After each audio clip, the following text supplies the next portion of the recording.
مکتوب‌های استاد عینی جزئی از تاریخ پرحادثه ملت ماست. مکتوب‌های عینی افشاگری راه پرشیب و فراز و ناهموار مردم تاجیک در جاده تاریخ سازی است. مکتوب‌های استاد عینی بیانگر تلاش‌های بی‌دریغ او در جاده دولت سازی نوین تاجیکان است.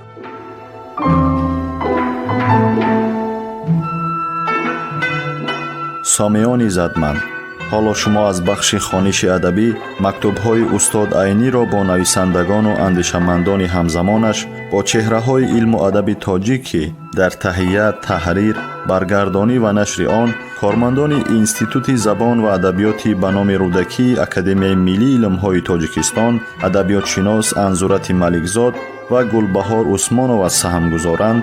در قرائت هنرپیشه خلقی تاجیکستان نورالله عبداللهیف شنوید.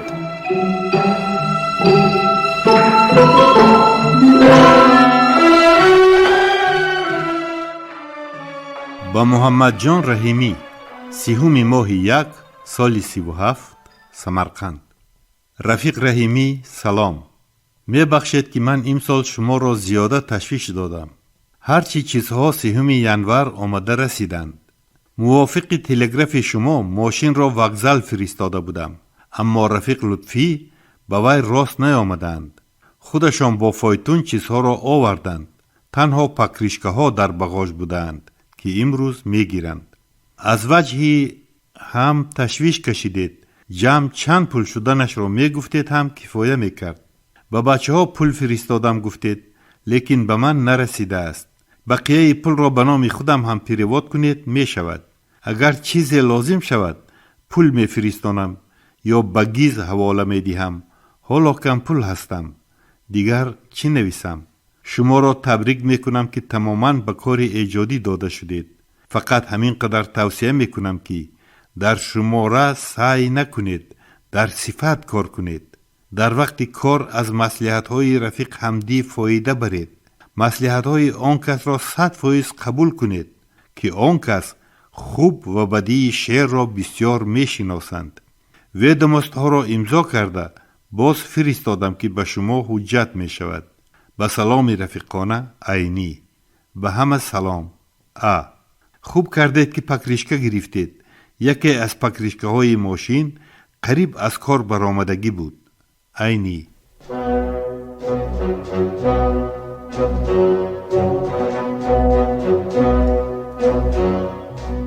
خبرهای ناز، همین گونه مژده‌های فرهنگی در نامه‌های استاد عینی سرشار است و استاد عینی در نامه هم درباره وضع معیشی و حالت عیش و عشرت خانوادگی صحبت نمی‌کنند. هر یک نامه استاد صدرالدین عینی یک کشفیات تازه علمی است. درباره اهل علم، درباره استعدادها صحبت میکنند، درباره کشفیات‌ها صحبت، درباره تاریخ خلق تاجیک صحبت میکنند. صدها بار ما باید این نامه‌ها را خوانده به بزرگی استاد صدرالدین عینی ایمان بیاوریم، باور حاصل کنیم و خودمان تحقیقات‌های درباره عینی نویسیم. هر یک نامه‌ای که استاد صدرالدین عینی نوشته‌اند، هر یک بیان کننده یگان پهلوی مهمی حیات استاد عینی بوده است.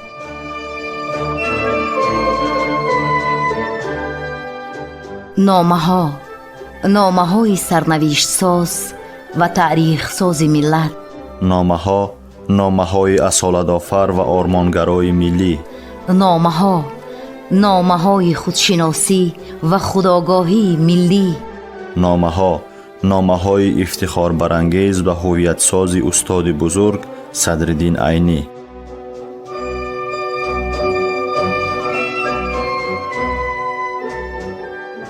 رفیقان قدردان، در دنیا هیچ دولتی و خلقی نیست که مانند دولت و خلق تاجیک اهل علم و ادبیات را به این درجه حرمت، غمخواری و قدرشناسی کند.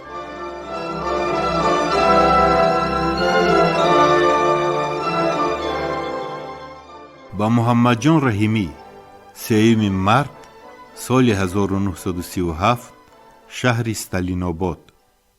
سلام به استاد محترم عینی.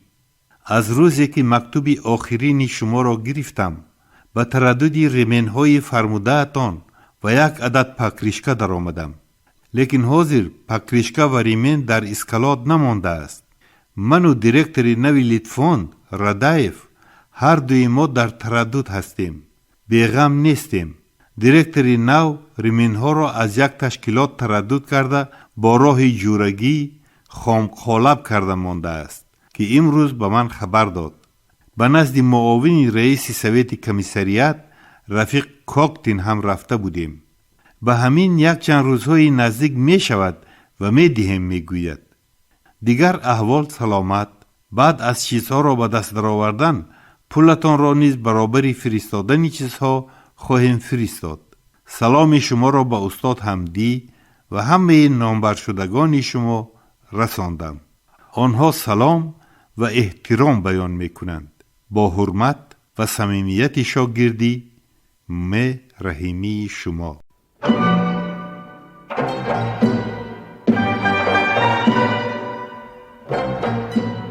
سامعان عزتمند، یادرس می‌شویم که شما از بخش خوانش ادبی مکتوب‌های استاد عینی را با شخصیت‌های بزرگ زمانش که دارای اهمیت مخصوص علمی و ادبی‌اند در قرائت هنرپیشه خلقی تاجیکستان نورالله عبداللهیف از رادیوی فرهنگ شنیدید.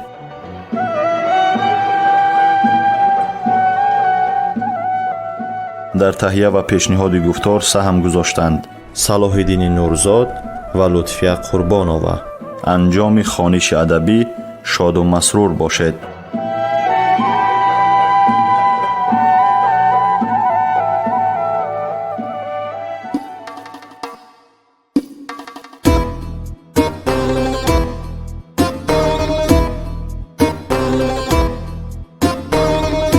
عمری عینی از برای خلق صرف خامشو،